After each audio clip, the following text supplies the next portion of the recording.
Bonjour à toutes et à tous et bienvenue sur votre chaîne d'information en régional. L'actualité continue, vous le savez, on est ensemble tous les quarts d'heure pour vous montrer, pour vous dire l'actualité ici dans la région. Et on va parler d'automobile, mais alors au sens large, durant les 7 prochaines minutes avec Francis Bartholomé. Bonjour. Bonjour. Vous êtes le président national du CNPA, c'est le Conseil national des professions de l'automobile. C'est pour ça, je le disais, on va parler de l'automobile, de la voiture, mais au sens large. Avec déjà une première question dans l'actualité. Vous avez communiqué récemment les Gilets jaunes et globalement la crise sociale que vit la France depuis plusieurs semaines maintenant, depuis plus de 2 mois. Les Gilets jaunes ont provoqué une forte baisse de l'activité automobile, forte baisse des ventes. Vous avez souhaité communiquer pour dire que il n'y avait pas que les petits commerces ou la grande surface qui étaient touchés. Vous aussi, vous ressentez Oui, pendant cette crise? la septième branche économique que nous représentons a été impactée durablement pendant la période, alors notamment sur la partie commerce, les concessionnaires, les agents qui vendent des véhicules, sur la partie réparation en général, au sens le plus large, toute réparation et la carrosserie, le contrôle technique, enfin, tous les éléments effectivement de gens s'affichant à des grands publics ont été touchés. On a considéré, et les chiffres nous les avons transmis à la cellule de crise de Bercy, que 50% de nos entreprises sur l'ensemble du territoire national ont été impactées. Et on a donné un chiffre qui est un chiffre moyen, mais qui leur donne une baisse de chiffre d'affaires sur ces 50%-là de 20% de chiffre d'affaires. Avec effectivement des pics beaucoup plus importants pour certains. Il suffit de se savoir qu'une entreprise ayant son site sur un gros point, par exemple, effectivement, est beaucoup plus impactée qu'un autre qui est au centre-ville, d'une plus petite ville. Voilà. Mais dans l'ensemble, c'est quand même important pour nous, avec des conséquences importantes sur un mois de décembre, qui est généralement un gros mois d'automobile, si vous voulez. L'année a été une année bonne, mais le mois de décembre est généralement la cerise sur le gâteau. Et là, la cerise, elle n'est pas arrivée. Et alors Bien au 2018, contraire. vous disiez, c'est plutôt une bonne année malgré effectivement cette fin d'année plus difficile. Alors 2019, vous attendez à quoi ça laisse 2018, planer quelques incertitudes, cette crise? oui, 2018, ça a été une année il y avait dans l'ensemble de notre pays une reprise économique qui était là. Donc on sentait bien qu'il y avait pour tous nos métiers quelque chose qui se passait dans le bon sens.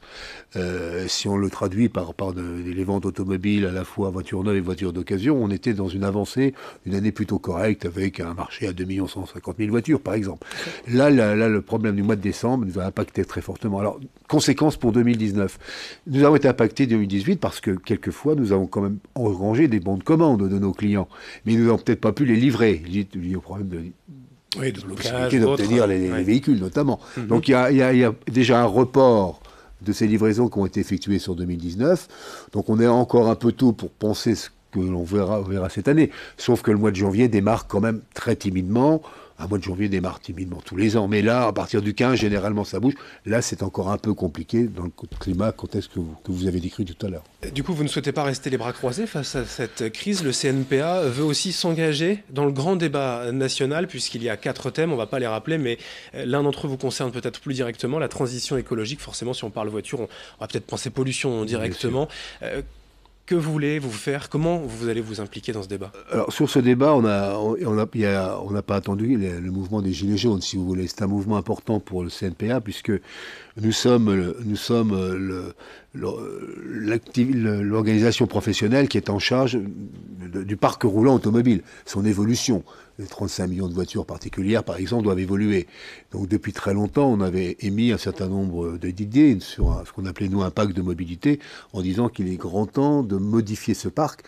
Bien sûr, en modifiant les ventes de voitures neuves avec le plus possible de voitures décarbonées, ce qui nous paraît évident. Nous avons soutenu le projet des constructeurs et des équipementiers, mais nous avons aussi vu très rapidement qu'on ne pourrait pas simplement tout faire avec de l'électrique et rapidement, mais qu'il était peut-être grand temps d'éliminer les véhicules les plus anciens, et notamment ceux qui polluaient le plus, et les plus anciens diesels, notamment sur les particules fines que l'on connaissait bien.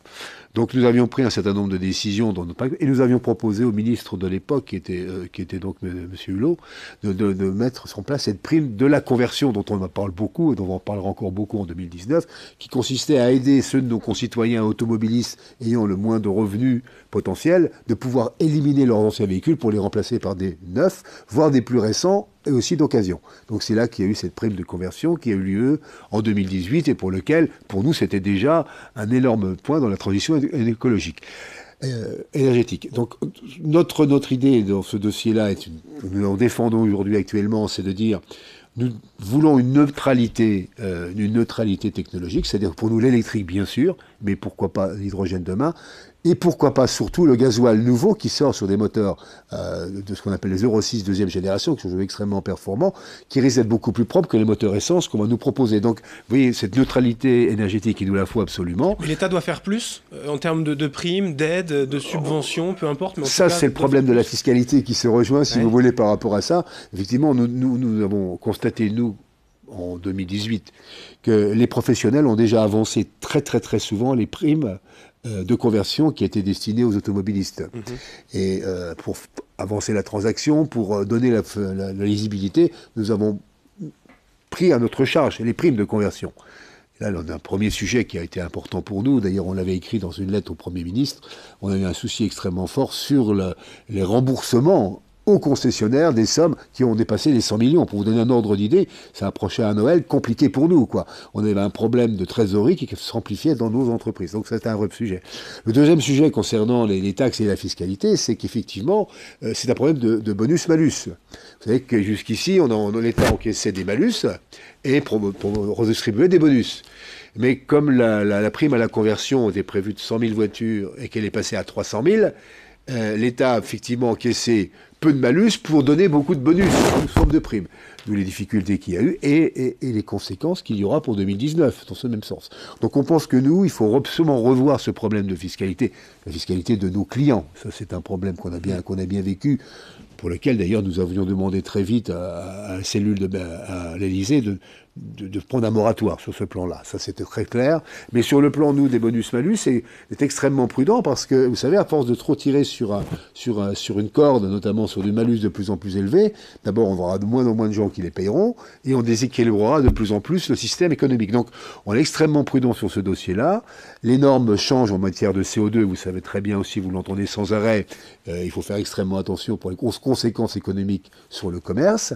Les choses évoluent énormément. Vous le voyez aussi, vous m'avez parlé d'un contrôle technique que vous connaissez aussi. Là-dessus, on est obligé de regarder aussi. Forcément. Il y a peut-être de la fiscalité intelligente sur le contrôle technique pour aider à ce que ce mécanisme soit important. Donc, c'est vrai que c'est un sujet sur lequel on a beaucoup de choses à dire au CNPA sur cette fiscalité et sur cette transition écologique. Les sujets donc, que vous évoquerez forcément lors de ce grand débat national que l'on évoquera. On aime bien y participer puisque là, effectivement, nos professionnels et nos clients, nos professionnels sont bien évidemment concernés.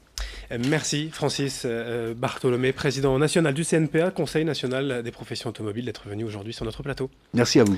Merci à vous de nous avoir suivis. Dans un instant, l'information continue.